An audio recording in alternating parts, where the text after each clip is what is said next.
1942। Quit India movement को हम हिंदी में अगस्त क्रांति या फिर भारत छोड़ो आंदोलन भी कहते हैं। पिछली वीडियो में हम लोगों ने देखा था कि क्रिप्स मिशन फेल हो चुका था और इसके बाद अप्रैल 1942 में सर स्टैफोर्ड क्रिप्स वापस ब्रिटेन चले गए। और इसी के साथ एक बात इंडियंस की समझ में आ चुकी थी कि British government at least world war 2 के दौरान किसी भी तरह का कोई भी रियल कॉन्स्टिट्यूशनल रिफॉर्म्स ऑफर करने के मूड में नहीं है। अब परेशानी की बात ये थी कि ब्रिटिश गवर्नमेंट से इंडियंस किसी भी तरह की कोई उम्मीद कर नहीं सकते थे और उल्टा ब्रिटिश गवर्नमेंट के प्रेजेंस इंडिया में होने की वजह से इंडिया पर जापानीज अटैक का खतरा लगातार मंडरा रहा था।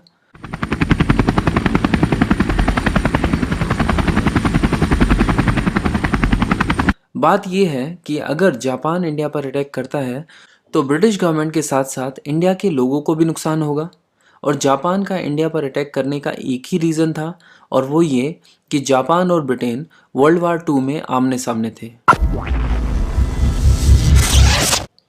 गांधी जी भी इस बात को समझ रहे थे कि ब्रिटिश गवर्नमेंट का इंडिया में होना ही जापान के लिए एक ओपन इनविटेशन है कि आओ और इंडिया को इन्वेट कर लो। इसके अलावा वर्ल्ड वार 2 के चलते इंडियन इकोनॉमी की हालत ख़राब थी, चीज़ों के दाम आसमान छू रहे थे। यानी वर्ल्ड वार 2 में लड़ रहा था ब्रिटेन, मगर इंडिया पर उसके बहुत ही बुरे इम्पैक्ट हो रहे थे। अब गांधी जी के दिमाग में एक ही बात चल रही थी कि अगर इंडिया को जापानीज अटैक से बचाना है और इकोनॉमी को वापस पटरी पर लेके आना है तो किसी भी तरह ब्रिटिश गवर्नमेंट को तुरंत बिना किसी देरी के इंडिया से भगाना पड़ेगा। चलो चलिए चलिए चलिए, पर सुनो, तुम्हारी छाया नहीं चाहिए इधर, हाँ? नहीं तो हमको पता है कि तुम्हारा गांव कहाँ है। चलो चलो। इसी के चलते जुलाई 1942 में कांग्रेस वर्किंग कमेटी ने एक मीटिंग बुलाई वर्धा में। वर्धा महाराष्ट्र में है। यहाँ एक रेजोल्यूशन पास किया गया जिसे वर्धा रेजोल्यूशन या फिर क्विट इंडिया रेजोल्यूशन भी कहा जाता है। इस रेजोल्यूशन के हिसाब से कांग्रेस अब फिर से गांधी जी की लीडरशिप में एक मास मूवमेंट शुरू करने वाली थी। हालांकि कांग्रेस के अंदर के ही कुछ लोग इस मूवमेंट को लॉन्च करने के फेवर में नहीं थे, जैसे सी राजागोपालाचारी ने क्विट इंडिया मूवमेंट को अपोज करते हुए इंडियन नेशनल कांग्रेस से रिजाइन कर दिया। उनका मानना था कि ब्रिटिश गवर्नमेंट वर्ल्ड वार 2 में बिजी है और ऐसे समय में एक मास मूवमेंट लॉन्च करके हम उनके वॉर एफर्ट्स को वीक कर रहे हैं और अगर वर्ल्ड वार 2 में ब्रिटेन बाई चांस हार गया तो इंडिया को जापान या फिर जर्मनी आके इन्वेड कर लेगा, तो इससे भी तो कुछ फ़ायदा होने वाला नहीं है। इसके बाद 9 अगस्त 1942 को गांधी जी ने बॉम्बे के गोवालिया टैंक पर एक मीटिंग बुलाई। गोवालिया टैंक को हम अगस्त क्रांति मैदान के नाम से जानते हैं। यहाँ पर हजारों की तादाद में लोग इकट्ठा हुए। न जाने क्या करेगा। अरे भाई बात क्या है? इसी मीटिंग में गांधी जी ने क्विट इंडिया मूवमेंट को ऑफिशियली लॉन्च कर दिया और नारा दिया, डू और डाई, करो या मरो। गांधी जी ने इस बार लोगों को क्लियरली बोला कि देखो, इस बार प्रॉमिस करता हूँ कि वाइसरॉय के साथ किसी भी तरह का कोई भी नेगोशिएशन नहीं करूँगा, क्योंकि अब उन्हें कंप्लीट इंडिपेंडेंस से कम कुछ भी नहीं चाहिए था। और डू और डाई का नारा देते हुए उन्होंने कहा था, या तो अब भारत के लोग भारत को फ्री कराएंगे या फिर फ्री कराने की कोशिश में शहीद हो जाएंगे। अब बैठ के तमाशा देखने का टाइम नहीं रहा है। गांधी जी ने अपने भाषण में डिफरेंट सेक्शंस ऑफ सोसाइटी, खासकर गवर्नमेंट ऑफिशियल्स, सोल्जर्स और पीजेंट्स के लिए भी कुछ इंस्ट्रक्शंस दी थी। गांधी जी ने कहा था कि सरकारी नौकरी करने वाले लोग अपनी नौकरी ना छोड़ें, बल्कि नौकरी में रहते हुए कांग्रेस को ओपनली सपोर्ट करें। सोल्जर्स भी अपनी पोस्ट ना छोड़ें और ऐसे किसी भी ऑर्डर्स को मानने से मना कर दें जहां पर उन्हें अपने ही लोगों पर फायर करने के लिए कहा जाए। इसके अलावा पीजेंट्स के लिए ये निर्देश थे कि पीजेंट जो है वो लैंड रेवेन्यू देने से मना कर दें। इसी के साथ साथ यहाँ पर कांग्रेस ने ये भी क्लियर कर दिया कि देखो भाई, ऐसा हो सकता है कि इस मूवमेंट के दौरान ऐसा समय आ जाए कि कांग्रेस लीडरशिप लोगों तक अपनी इंस्ट्रक्शंस ना पहुँचा पाए और अगर ऐसा हुआ तो हर इंसान जो इस मूवमेंट का पार्ट बन रहा है वो अपने आप को आज़ाद नागरिक मानकर अपना सही गलत खुद डिसाइड करे और अपना गाइड खुद बने। और एक्चुअली ऐसा ही हुआ। गांधी जी की स्पीच खत्म हुए कुछ ही घंटे बीते थे कि पुलिस ने कांग्रेस के सभी बड़े लीडर्स को उठाकर जेल में भर दिया। इनफैक्ट गांधी जी को भी नहीं बख्शा गया, उनको भी जेल में डाला गया।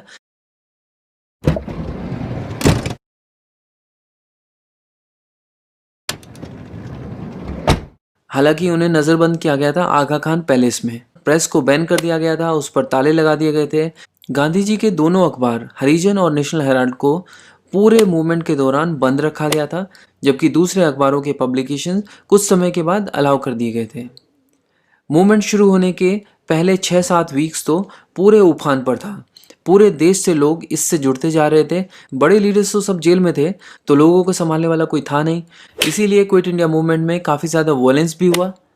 कई सारे पुलिस स्टेशन पर अटैक किया गया।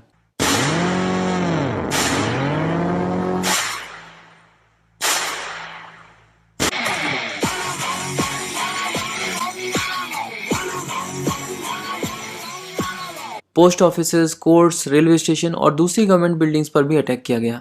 कई सरकारी बिल्डिंग्स पर से ब्रिटिश फ्लैग्स को हटाकर इंडियन फ्लैग को लहरा दिया गया। क्राउड तो मतलब बेकाबू था। ब्रिटिश कम्युनिकेशन सिस्टम को डिसरप्ट करने की पूरी कोशिश की गई। कई जगहों पर रेलवे ट्रैक्स उखाड़ दिए गए।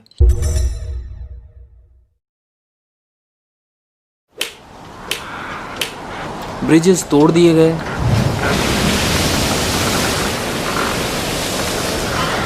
बच्चे स्कूल छोड़कर स्वदेशी पत्रिकाओं और आर्टिकल्स के डिस्ट्रीब्यूशन में लग गए और साथ ही साथ जहां मौका मिलता था ब्रिटिश ऑफिशियल्स को परेशान कर देते।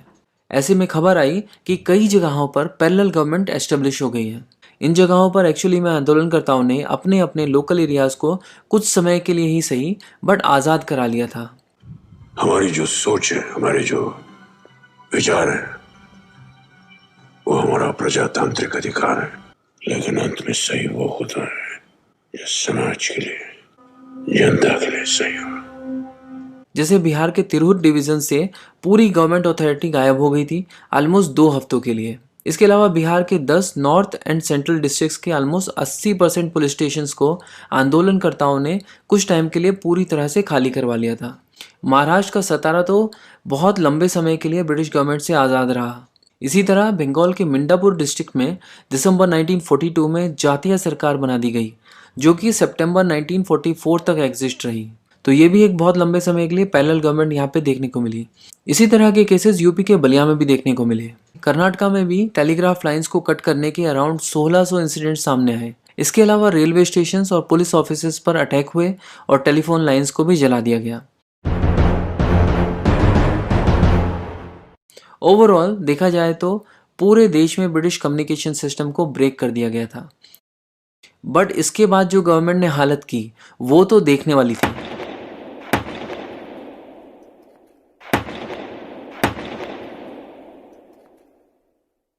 ये बहुत ही ब्रूटल अटैक था। गवर्नमेंट ने ऑलमोस्ट 2 से 4 हफ्तों के अंदर अंदर पूरा मूवमेंट शांत कर दिया।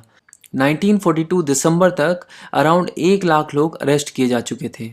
बट इस बार मूवमेंट को सप्रेस करना इतना आसान नहीं था। गवर्नमेंट के इस ब्रूटल रिप्रेशन को देखते हुए भारतीय नेता छुप गए और इंडिया में अंडरग्राउंड नेटवर्क बनने शुरू हो गए और इसी के साथ एक नई लीडरशिप उभरनी शुरू हो गई।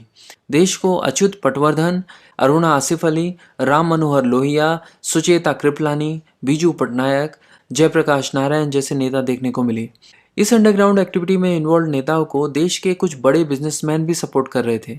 उन दिनों अंडरग्राउंड एक्टिविटीज़ में सबसे इंपॉर्टेंट एक्टिविटी जो देखने को मिली वो थी कांग्रेस रेडियो ब्रॉडकास्ट।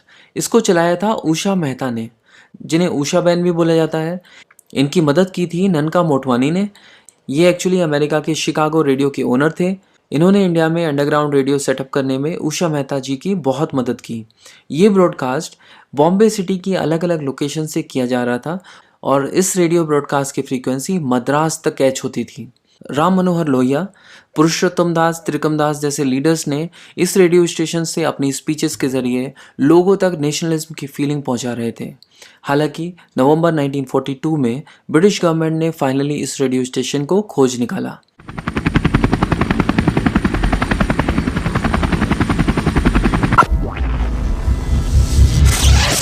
इसके बाद फरवरी 1943 में खबर आई कि गांधी जी ने जेल से 21 दिन का उपवास शुरू कर दिया। गांधी जी ने ऐसा इसलिए किया था क्योंकि ब्रिटिश गवर्नमेंट उन्हें फोर्स कर रही थी कि देश में फैले वॉयलेंस को रोकने के लिए गांधी जी उसे कंडेम करें, जबकि इस बार गांधी जी ने ऐसा करने से बिल्कुल मना कर दिया। उल्टा इस वॉयलेंस के लिए ब्रिटिश गवर्नमेंट को ही जिम्मेदार बताया। उन्होंने कहा, भैया देखो, ये वॉयलेंस तो जस्ट रिएक्शन है ब्रिटिश गवर्नमेंट द्वारा किए गए ज़्यादा बड़े वॉयलेंस का।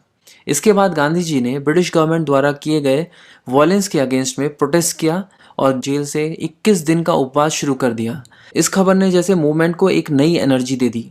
पूरे देश में हड़ताल, डेमोन्स्ट्रेशन और स्ट्राइक शुरू हो गई। बट गांधी जी की हेल्थ पहले से ही खराब थी और ऐसे में फास्ट को लेकर पूरे देश में कंसर्न था। हजारों लोगों ने आगा खान पैलेस को घेर लिया जहां गांधी जी कैद थे। लाखों की तादाद में गवर्नमेंट के पास लेटर्स आने शुरू हो गए कि गांधी जी को रिलीज कर देना चाहिए। ना सिर्फ इंडिया से बल्कि विदेशों के अखबारों में भी गांधी जी को रिलीज करने की डिमांड्स छपने लग गई। इसी डिमांड को लेकर वाइसरॉय के एग्जीक्यूटिव काउंसिल से 3 इंडियन मेंबर्स ने रिजाइन तक कर दिया। उनके नाम थे MSNA, NR सरकार, HP मोदी। कमाल की बात यह है कि ये वाइसरॉय काउंसिल के ये तीनों मेंबर्स क्विट इंडिया मूवमेंट को सपोर्ट नहीं कर रहे थे। जब ब्रिटिश गवर्नमेंट ब्रूटली इंडियंस पर डंडे बरसा रही थी तब भी इन्हें फर्क नहीं पड़ रहा था।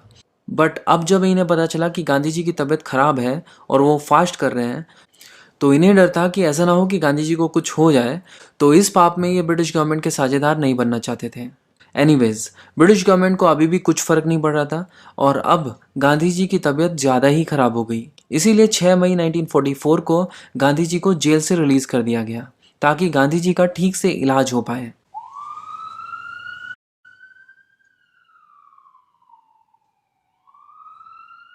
इसके बाद मूवमेंट धीरे धीरे धीमा पड़ गया। नेशनलिस्ट इस बात से काफ़ी हताश थे क्योंकि क्विट इंडिया मूवमेंट से लोगों को काफ़ी उम्मीदें थी। ये तो फैक्ट है ही कि क्विट इंडिया मूवमेंट ब्रिटिशर्स को भारत से भगाने में तो कामयाब रहा नहीं, बट इस मूवमेंट ने देश को आज़ादी के लिए तैयार कर दिया था। देश में नेशनलिज्म की भावना काफ़ी बढ़ गई थी। पब्लिक मोरल और एंटी ब्रिटिश सेंटीमेंट दोनों अपने पीक पर थे और अब लोगों को ये यकीन था कि ब्रिटिश गवर्नमेंट ज़्यादा दिन तक भारत पर रूल नहीं कर पाएगी। अब बात करते हैं उन ग्रुप्स और ऑर्गेनाइजेशन की जो क्विट इंडिया मूवमेंट को सपोर्ट नहीं कर रहे थे। तो ऐसे ग्रुप्स के नाम हैं communist party of India, Muslim league, Hindu Mahasabha. Communist party of India का लॉजिक ये था कि वर्ल्ड वॉर 2 में ब्रिटेन USSR के साथ मिलकर लड़ रहा है और क्योंकि USSR एक कम्युनिस्ट कंट्री है तो CPI भी ब्रिटेन को वॉर में हेल्प करना चाहती थी, इसीलिए CPI क्विट इंडिया मूवमेंट को सपोर्ट नहीं कर रही थी। नेक्स्ट है मुस्लिम लीग। अब मुस्लिम लीग का तो आपको पता ही है, उनको चाहिए था सिर्फ पाकिस्तान, जैसे तैसे करके बस पार्टीशन हो जाए और उनको पाकिस्तान मिल जाए। इसके अलावा उनको किसी बात से कोई मतलब था नहीं और क्विट इंडिया मूवमेंट में तो उनको पाकिस्तान मिलने वाला नहीं था, इसीलिए वो भी क्विट इंडिया मूवमेंट को सपोर्ट नहीं कर रहे थे। इनफैक्ट मुस्लिम लीग ने अपने फॉलोअर्स को यहाँ तक कहा था कि क्विट इंडिया मूवमेंट के चक्कर में मत पड़ो, जाकर ब्रिटिश आर्मी ज्वाइन करो और ब्रिटिश को वॉर में हेल्प करो। इसके अलावा इंडियन सिविल सर्विसेज के ऑफिसर्स भी क्विट इंडिया मूवमेंट को सपोर्ट नहीं कर रहे थे, उनका भी इसमें कोई